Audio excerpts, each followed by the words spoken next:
दिसंबर 2025। एक 33 साल की पूर्व मिस पुणे, जिसके पास एमबीए की डिग्री है, वो एक नामी वकील से शादी करके अपनी नई जिंदगी की शुरुआत करती है। हाँ, मतलब सुनने में तो ये किसी परफेक्ट मॉडर्न फेरी टेल जैसा ही लगता है। बिल्कुल, जहां सब कुछ सेटल्ड है, करियर है, भविष्य है।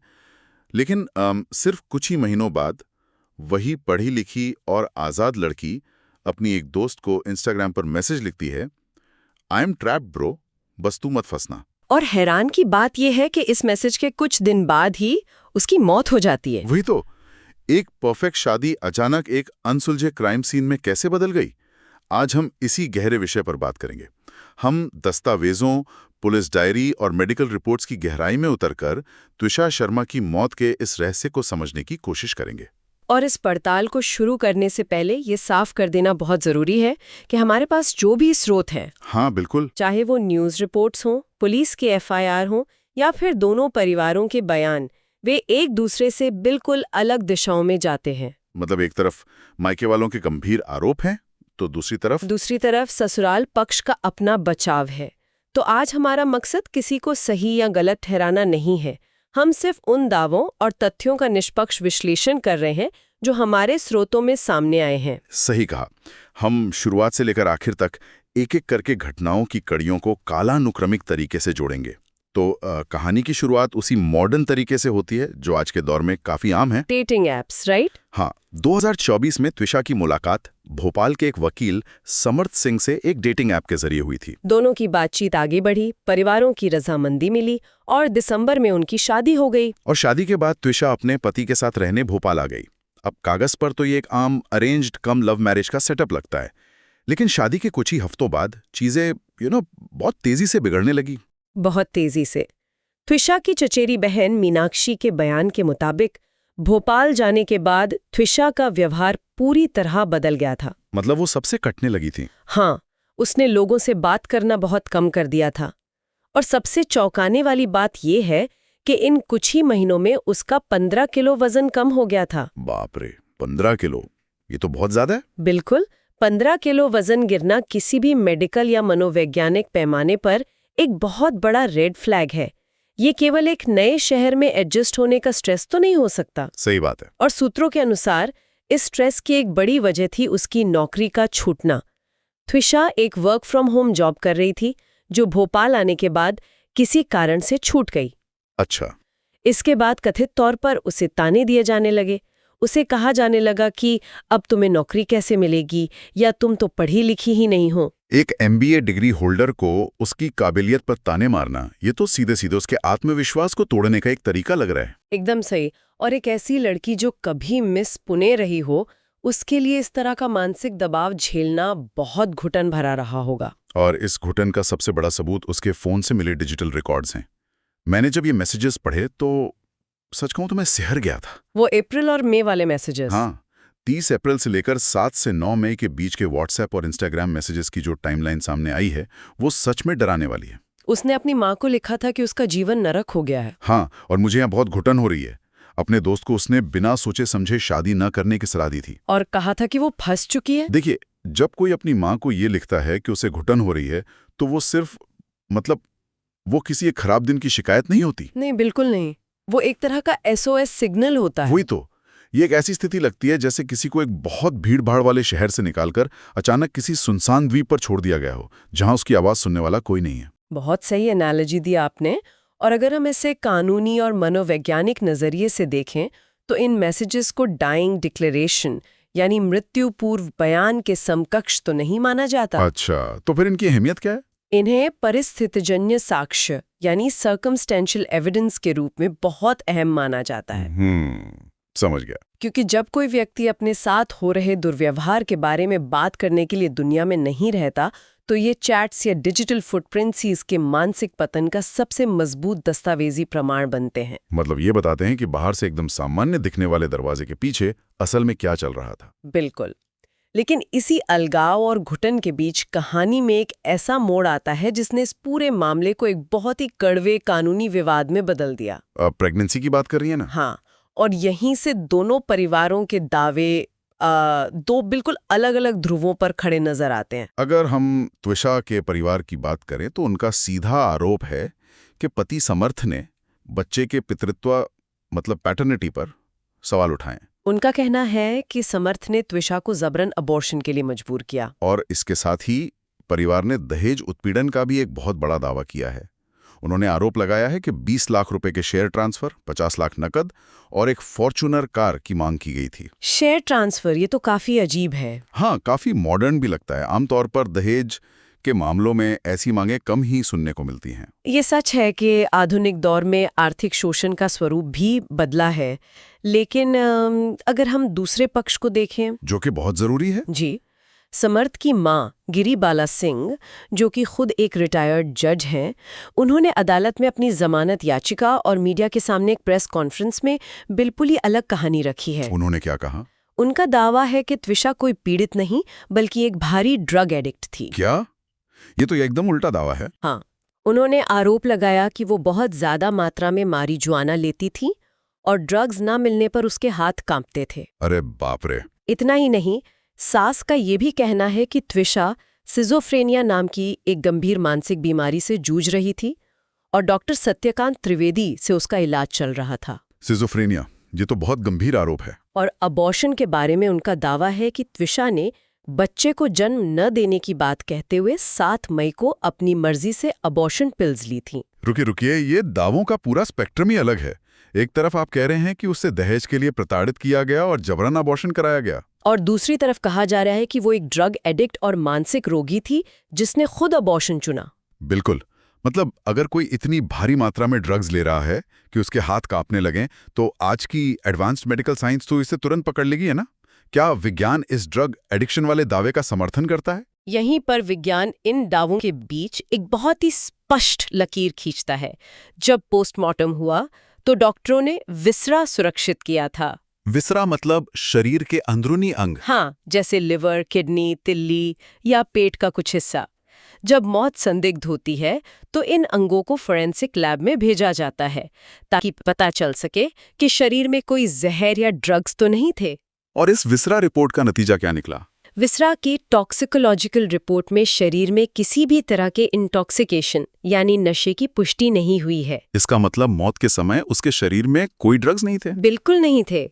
ये वैज्ञानिक साक्ष्य ससुराल पक्ष के उस मेजर ड्रग एडिक्ट वाले दावे पर एक बहुत बड़ा सवालिया निशान लगाता है। मतलब एक दावा जो मीडिया के सामने इतनी जोर शोर से किया गया, उसे मेडिकल साइंस ने सिरे से खारिज कर दिया।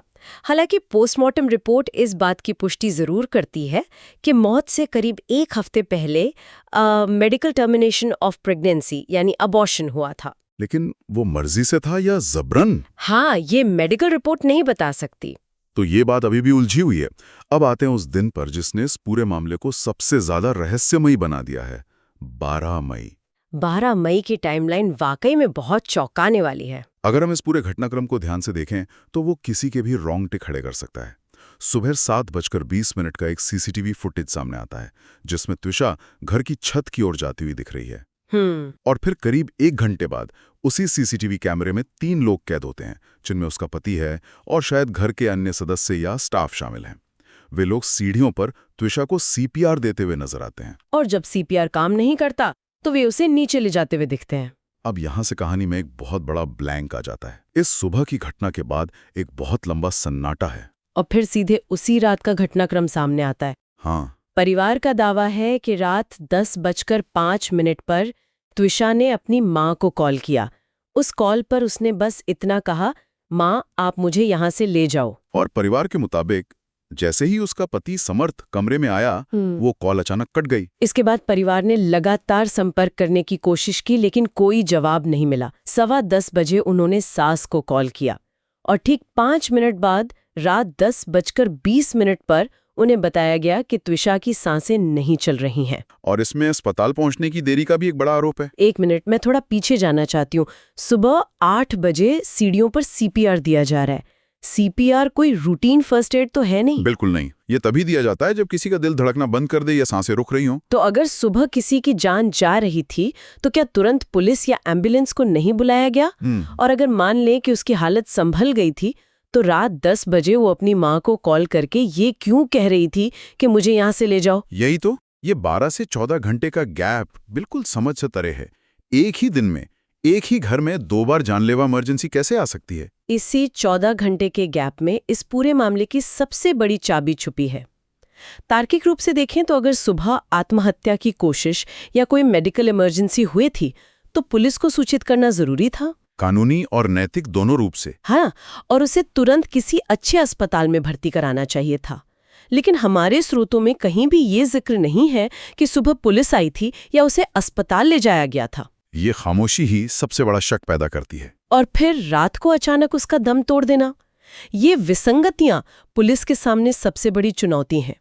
इस गैप को बिना किसी चश्मदीद के भरना बहुत मुश्किल होने वाला है। और जब अस्पताल में उसे मृत घोषित कर दिया गया तो उम्मीद थी कि कम से कम पुलिस के फोरेंसिक जांच से एक साफ तस्वीर सामने आएगी। लेकिन ऐसा हुआ नहीं। नहीं, एम्स भोपाल में जो पोस्टमार्टम हुआ और उसके बाद पुलिस ने जो किया वो तो और भी ज्यादा चौंकाने वाला है। पोस्टमार्टम के निष्कर्ष क्या देते हैं? रिपोर्ट में मौत का कारण एंटीमार्टम हैंगिंग बताया गया है और साथ ही शरीर के कई हिस्सों पर ब्लंट फोर्स इंजरी यानी गुम चोट के निशान भी मिले हैं। पहले तो ये बताइए कि एक आम इंसान के लिए इस एंटीमार्टम हैंगिंग का क्या मतलब होता है?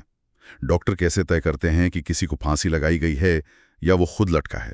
देखिए, एंटीमार्टम का मतलब होता है मौत से पहले जब कोई जिंदा व्यक्ति फंदे पर लटकता है तो उसकी गर्दन की त्वचा, मांसपेशियों और खून की नलियों पर दबाव के कारण एक खास तरह का रिएक्शन होता है। अच्छा, मतलब बॉडी रिएक्ट करती है? हाँ, वहाँ खून जमने के निशान मिलते हैं जिन्हें वाइटल रिएक्शंस कहते हैं। लेकिन अगर किसी को मारकर फंदे पर लटकाया जाए, जिसे पोस्टमार्टम हैंगिंग कहते हैं, तो शरीर पहले ही मर चुका होता है। तो त्वचा पर वैसा रिएक्शन नहीं होगा? बिल्कुल। तो रिपोर्ट ये तो साफ कर रही है कि जब वो फंदे पर लटकी या लटकाई गई तब उसकी सांसें चल रही थीं। लेकिन वो जो ब्लंट फोर्स इंजरी का जिक्र है, यानी बिना धार वाली किसी चीज जैसे लाठी या दीवार से टकराने की वजह से लगी चोटें, ये तो बहुत गंभीर संकेत है। ये दिखाता है कि मौत से पहले शायद कोई हाथापाई या संघर्ष हुआ था। लेकिन इन मेडिकल फाइंडिंग से भी बड़ी एक और गड़बड़ी है। रिपोर्ट में यह भी सामने आया है कि जिस बेल्ट से कथित तौर पर फांसी लगाई गई थी, पुलिस के जांच अधिकारी ने उस बेल्ट को एम्स भेजा ही नहीं। क्या? ये कैसे हो सकता है? मतलब जिस चीज से जान गई उसे डॉक्टरों को दिखाया ही नहीं गया। ये फोरेंसिक साइंस और पुलिस प्रोटोकॉल की एक बहुत बड़ी और अक्षम्य गड़बड़ी है। इसे जांच की भाषा में चेन ऑफ कस्टडी का टूटना कहते हैं। Chain of custody? हाँ, इसे एक रिले रेस की तरह समझिए। क्राइम सीन पर पुलिस को पहला सबूत मिलता है, वो पहला खिलाड़ी है। उसे उस सबूत को सुरक्षित सील करके डॉक्टर रूपी दूसरे खिलाड़ी को पास करना होता है, ताकि डॉक्टर गर्दन के निशानों का उस बेल्ट के आकार और बनावट से मिलान कर सकें। बिल्कुल। अगर वो बैटन या बेल्ट डॉक्टर तक पहुंचा ही नहीं तो रेस वहीं खत्म हो गई। अब अदालत में बचाव पक्ष आसानी से ही कह सकता है कि गर्दन के निशान उस बेल्ट के हैं ही नहीं। ये सिर्फ एक लापरवाही तो नहीं लगती? किसी भी अपराध में हथियार या फंदा सबसे मुख्य सबूत होता है।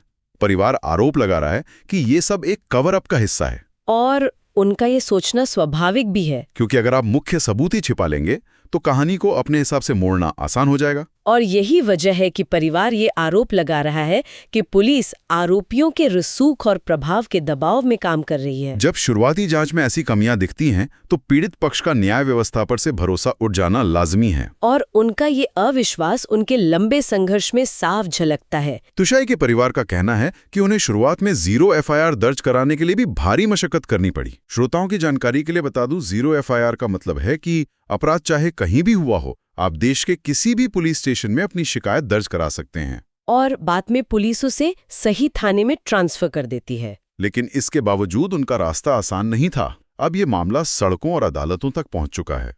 कानूनी स्थिति की बात करें तो यहाँ भी बहुत उथल-पुथल मची है। सास गिरीबाला सिंह को अदालत ने अग्रिम जमानत यानी एंटिसिपेटरी बेल दे दी है। उनके वकीलों का क्या तर्क था? उन्होंने तर्क दिया था कि वे एक रिटायर्ड जज है, उनकी उम्र ज्यादा है और समाज में उनकी एक साख है, इसलिए वे कहीं भागेंगी नहीं। लेकिन तुषा के पिता ने इस फैसले को एक खतरनाक नजीर बताया है। Dangerous president. हाँ, उनका तर्क है कि अगर सिर्फ उम्र, पद और प्रतिष्ठा के आधार पर किसी को गंभीर आरोपों में अग्रिम जमानत मिल जाए तो फिर एक आम इंसान और रसूखदार इंसान के लिए कानून का पैमाना अलग-अलग हो जाता है। ये एक बहुत ही जायज कानूनी बहस है। हालांकि 18 मई को अदालत ने पति समर्थ सिंह की जमानत याचिका खारिज कर दी है। और उसके बाद से वो फरार है ना? जी, पुलिस की मौजूदा कार्रवाई की बात करें तो मामले की गंभीरता को देखते हुए एसीपी रजनीश कश्यप के नेतृत्व में 6 अधिकारियों की एक स्पेशल इन्वेस्टिगेशन टीम यानी एसआईटी बना दी गई है। और फरार पति को पकड़ने के लिए भी कदम उठाए गए हैं। बिल्कुल, उसकी सूचना देने वाले के लिए 10,000 रुपए का इनाम घोषित किया गया है और उसके देश छोड़कर भागने की आशंका को देखते हुए उसका पासपोर्ट रद्द करने की प्रक्रिया भी शुरू हो चुकी है। और पुलिस ने ये भी स्पष्ट किया है कि वे बचाव पक्ष द्वारा लगाए गए ड्रग्स या मानसिक बीमारी के दावों के आधार पर नहीं, बल्कि दर्ज की गई एफआईआर की धाराओं पर जांच कर रहे हैं। इसमें भारतीय न्याय संहिता यानी बीएनएस की धारा 80 लगाई गई है जो दहेज हत्या से संबंधित है, और धारा 85 जो किसी महिला के पति या ससुराल वालों द्वारा क्रूरता करने से जुड़ी है। लेकिन इन सब कार्रवाइयों के बावजूद परिवार संतुष्ट नहीं है। हाँ, वे लगातार विरोध प्रदर्शन कर रहे हैं, भोपाल में मुख्यमंत्री आवास के बाहर और दिल्ली में जंतर मंतर पे। उनकी मांगें बहुत स्पष्ट है।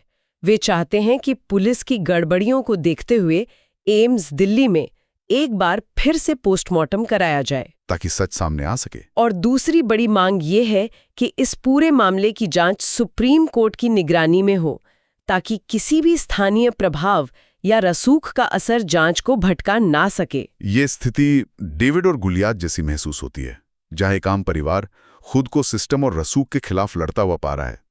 इन सभी स्रोतों और तथ्यों से गुजरने के बाद ये बात तो शीशे की तरह साफ हो जाती है कि ये सिर्फ एक दुखद मौत का मामला नहीं है। बिल्कुल नहीं, ये 2 परिवारों की लड़ाई, मानसिक स्वास्थ्य पर किए गए दावों बनाम दहेज उत्पीड़न के आरोपों और हमारी शुरुआती फोरेंसिक जांच की भारी खामियों का एक ऐसा जटिल जाल है जिसे सुलझाना आसान नहीं होगा। सही कहा।